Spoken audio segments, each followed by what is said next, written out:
c'est normal de comparer avec un cours de yoga, surtout si ça peut éclairer ton cours de yoga. Tu vois ce qu'on vient de faire en quelques secondes, en quelques Mm. minutes là, c'est de donner un éclairage à ta pratique corporelle. Oui. Et tu as bien vu qu'elle pourrait tout à fait évoluer vers plus de lenteur et de silence. Mm. Bon, moi j'ai parlé du silence et toi tu as parlé de la lenteur. Mais en fait les deux vont ensemble. Donc voilà, il y a une direction qui est donnée. Oui, c'est une nouvelle direction, ouais, c'est tout à fait Ben ça. ouais. Ouais, ouais, c'est ça. Ça met un Et éclairage sur une nouvelle direction pour moi. oui, et cet éclairage, tu l'as découvert en t'asseyant. Mm. Voilà. Bon, ben ça c'est classique. Ça, c'est, à vous, c'est simple et basique, quoi. C'est voilà, dans cette simplicité Ouais, d'action, en fait, ouais, ça me convient bien. ouais, ouais. Non, mais Mm. j'entends. Alors, ce qui est vraiment particulier au fait de s'asseoir en silence, c'est que toutes, toutes les questions existentielles, pour nous, apparaissent facilement dans l'assise.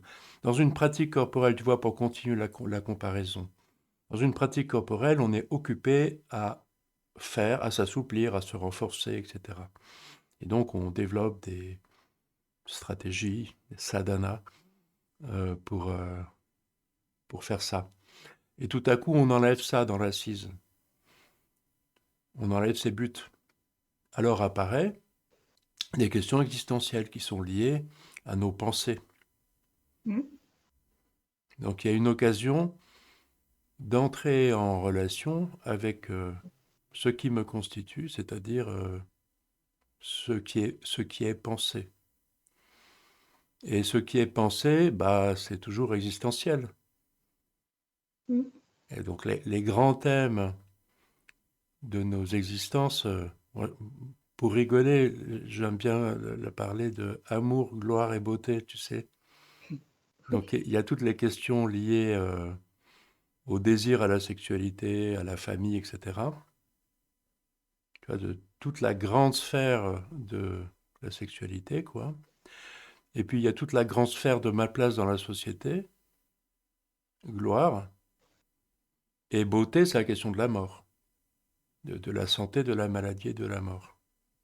Enfin, Mm. les trois grands, Chapitre, bah bien oui, sûr, oui, oui. existentiels pour n'importe quel humain.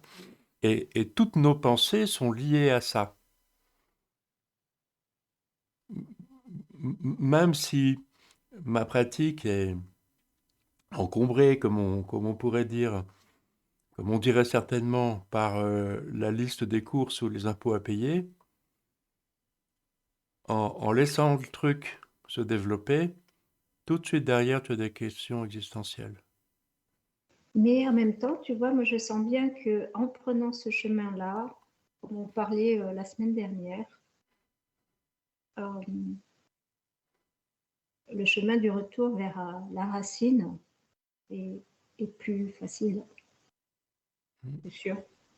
Pas pour moi, je ne sais pas. mm. Oui.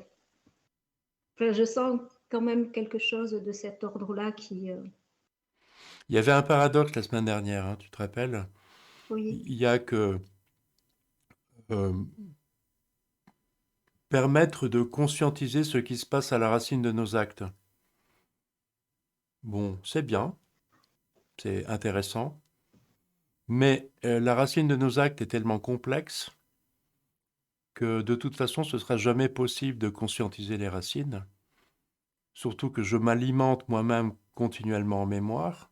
Le monde et les autres humains, le monde, les événements euh, évoluent sans cesse, ajoutent sans cesse de nouvelles causes à ce qui va advenir et à ce qui advient. Tu vois, au jeu de vouloir retracer les causes et les conséquences des actes, oui, c'est trop, ce trop sera jamais possible. compliqué. Oui, oui, jamais.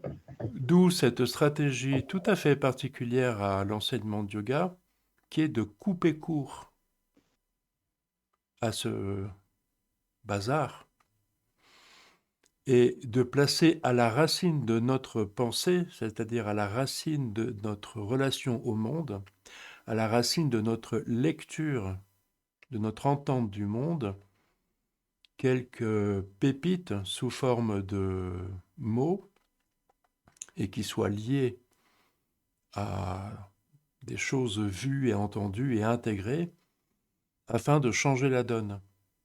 Tu vois, ce n'est pas moi qui dois aller à la racine de mes actes, c'est que je vais placer à la racine de ma pensée les éléments de cet enseignement de yoga, à commencer par les fameux 25 tattvas.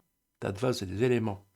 Oui, oui. Ces 25 éléments qui, entendus, me sont beaucoup plus... Entendus, c'est plus que 25. Quand, quand Purusha, Prakriti, Labudhi, Ahamkara, Manas, les 5 organes d'essence, les 5 organes d'action, les grands éléments, et les tanmatras, les potentialités sensorielles cosmiques, quand ces 25 éléments sont posés et intégrés, prash, il y a toute une vision du monde qui s'ouvre à partir de ces 25 éléments racines. Et si ça a été placé à la racine de ma pensée et intégré, c'est toute ma grille de lecture du monde. Les humains ont besoin d'une grille de lecture du monde. On en a une. Tous les humains, enfin, on en a une. On en a une personnelle qui est composite de plein de grilles de lecture du monde. En tant qu'humain du XXIe siècle, je suis un peu français, je suis un peu républicain, je suis un peu catholique, je suis un peu histoire enseignée à l'école, je suis un peu corporate et management, je suis un peu nouvel ordre mondial, je suis un peu lecture géostratégique issue de l'histoire. Tu vois, je suis en fait, je suis un gloubi-boulga de toutes ces formes pensées. Comment veux-tu, en fonction de ce que j'ai pu rencontrer dans mon parcours de vie et dans les mémoires, même les mémoires que j'avais à ma naissance déjà, Oui. comment veux-tu entretenir un rapport simple et direct à ce qui advient? Pouah. C'est ça que les yogis ont vu de notre existence. Et quoi de plus simple que de venir placer en dessous, tu vois, plus bas, plus à la racine encore que toutes ces grilles de lecture du monde que j'ai, plus à la racine encore de placer l'enseignement du yoga. Alors la psychologie, le nouvel ordre mondial, l'économie, l'histoire seront encore là, mais comme plus bas il y a une cohérence, tout est éclairé d'une façon nouvelle. C'est hyper malin. Et ce n'est pas une psychothérapie, tu vois. Ce n'est Oui, pas, ce n'est pas en m'intéressant à moi et à mes histoires que ça va le faire. C'est en m'intéressant à quelque chose de tout à fait tiers, euh, a priori, qui s'appelle enseignement de yoga, et qui est en fait simplement une carte du monde avec une façon de nommer des choses. Certaines choses, je les connaissais, mais elles oui. n'étaient pas nommées de cette Mm, façon mm, mm. par le sanskrit, et d'autres choses, elles n'existent pas dans nos langues. Il y a des trucs qui n'existent pas. Purusha, Prakriti. Prakriti, ça n'existe pas. Le mental, ça existe. Mais ce qui est nommé mental dans nos langues, ce n'est pas ce que le sanskrit nomme mental.